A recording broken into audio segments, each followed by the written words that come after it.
तो नेक्स्ट हमारा क्वेश्चन है यूरोडोव से question number 3.7 from the chapter electrostatic.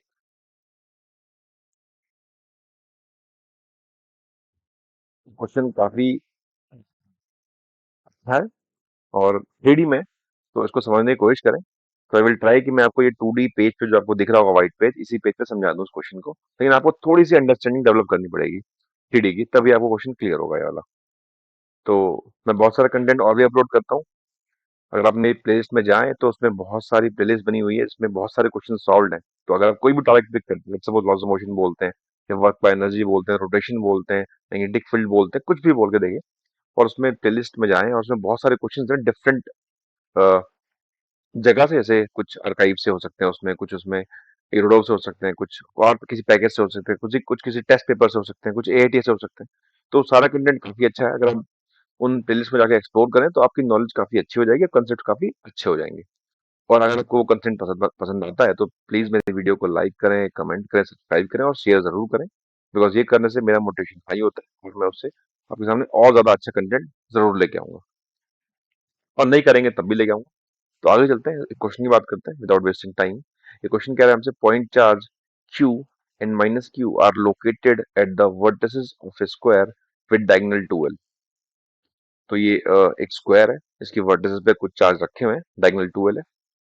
Find the magnitude of the electric field strength at a point located symmetrically with respect to the vertices of the square at a distance x from centre. Centre से x distance पे एक point है जो सबसे symmetrical है, तो हमको वहां इलेक्ट्रिक फील्ड निकालनी है। तो भाई सेंटर से एक्सटेंस पे अगर एक पॉइंट चुना जाए जो सबसे सिमेट्रिकल हो, तो वो पॉइंट एक्चुअली हवा में हो सकता है, मतलब आपकी आइज की तरफ। अगर मैं इस लाइन की बात करूं तो टुवर्ड जेड, मतलब अगर ये एक्स है, ये वाई है, तो जेड एक्सिस की तरफ, आपकी आइज की तरफ, मतलब यहां से कहीं डॉटेड लाइन बाहर। तो इस क्यू की तरफ की बात कर रहा हूं मैं। अगर वो लाइन आपकी तरफ आ जाए तो डॉटेड आनी चाहिए, मतलब that line must be toward symmetrically, मतलब अगर ऐसा कुछ ये चार्ज है, उस पॉइंट को यहाँ होना पड़ेगा एक्स में। हम्म, तो ही वो सिमेट्रिकल होगा, चारों से बराबर डिस्टेंस पे होगा। तो उस पॉइंट को फील्ड निकालनी है। ठीक है, मैं इसको फाइंड करने की कोशिश करता हूँ। तो इसमें डायग्राम थोड़ा बनाने की कोशिश करता हूँ ताकि आपको क्लियरिटी रहे। एक्चुअली ऐसा कुछ है।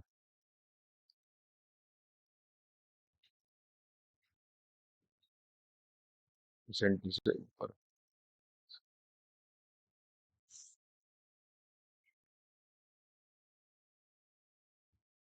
ठीक है, तो हम इस चार्ज की बात करें, पहले एक की वजह देख लेते हैं, एक पेयर की वजह से, मतलब इस प्लस क्यू इस माइनस क्यू की बात कर लेते हैं, फिर इन दोनों की बात कर लेंगे। सो ये माइनस क्यू हो गया, ये डिस्टेंस एक्स हो गया और ये डिस्टेंस एल हो गया, बिकॉज टोटल 2L है, तो दिस इज एल।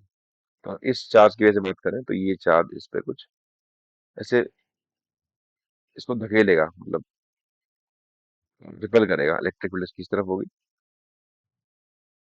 है ना। तो और इसकी फील्ड अगर देखेंगे तो इसकी कुछ नेगेटिव खींचेगा तो कुछ इस तरह फील्ड होगी। तो मैं इस डायग्राम को थोड़ा ऐसे ड्रॉ करता हूँ, अगर ऐसे ड्रॉ कर लेता हूँ, माइनस क्यू, ये एल, ये एक्स, एक फील्ड ये रही और एक फील्ड ये रही। मतलब मैंने इसको, जो आपको ये दिख रहा था टेढ़ा सा डायग्राम, इसको मैंने आपकी तरफ पलट दिया, ऐसे कर दिया ताकि आपको व्यू सही दिखे इसका। ठीक है, और इस चीज को मैं आर बोल देता हूँ। तो अब देखें, अगर ये ई कितना होगा, किसी एक की वजह से फील्ड कितना होगा, that is K Q by R square. तो इस आर की वैल्यू निकाल सकते हैं, R is equal to under root L square plus X square होगा, है ना? इस एंगल को आप थीटा बोल दें, तो this angle will also theta. और अगर कंपोनेंट कर लें इसके, this is equal to E cos theta and this is E sine theta. Simple इसके कंपोनेंट भी कर लें, this is E cos theta, this is E sine theta. तो देख सकते हैं कि दोनों की वजह से जो फील्ड आई है, उसमें जो ये कंपोनेंट है ई कॉस थीटा अपोजिट है, कट जाएंगे, तो नेट फील्ड कुछ ये बचेगी, उनकी लाइन ज्वाइनिंग के अलावा बचेगी, जहां वो ज्वाइन हो रहे हैं उसके अलावा आएगी फील्ड वो। तो दिस इज नेट, इसको आप कुछ नाम दे दें E1।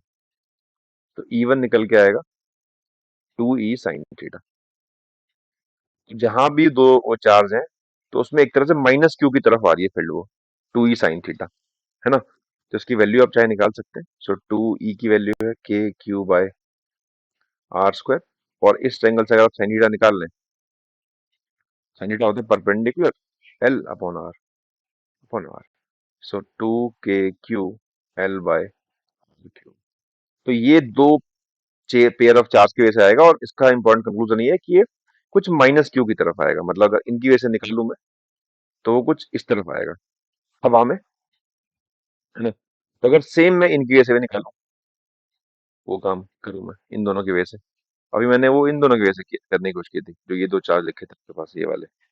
तो वो कुछ इसकी तरफ आया, इस प्लेन में नहीं, ऊपर हवा में, मतलब एक्स दूर हवा में इस तरफ आया निकल के, है ना? तो अगर मैं उसको इनकी वजह से निकालूं, तो वो भी कुछ इस तरफ आएगा हवा में। तो ठीक। तो अगर आप बात करें तो एक फील्ड तो इस तरफ आ रही है, माइनस क्यू की तरफ, जो भी इवन ही होगी ऊपर, लेकिन इस प्लेन में नहीं। इससे एक्स डिस्टेंस, इस पॉइंट से एक्स डिस्टेंस हवा में जाके एक इधर आएगी। हम ट्राइंग टू से कि अगर आप प्लेन की बात करें, तो इससे अगर एक्स डिस्टेंस ऊपर निकल जाए, तो एक तो इस तरफ आएगी और एक इस तरफ आएगी, इवन, सेम। दोनों माइनस क्यू की तरफ आएगी, दोनों की वैल्यू इवन ही होगी, बिकॉज सिमेट्रिकल है। और ये एंगल देखिए तो 90 होगा दोनों के बीच में, बिकॉज ये एक स्क्वायर है, तो डायगोनल 90 बाइसेक्ट करते हैं। तो अगर ई नेट की बात करें, so E net will equal to, this is even, this is even, and this angle is 90। This is even square plus even square, थोड़ा आपको इमेजिन करना ही पड़ेगा। तो अगर एंगल 90 है, तो ए स्क्वायर प्लस बी स्क्वायर होता है, रिजल्टेंट 2 इवन आ जाएगा, √2 इवन।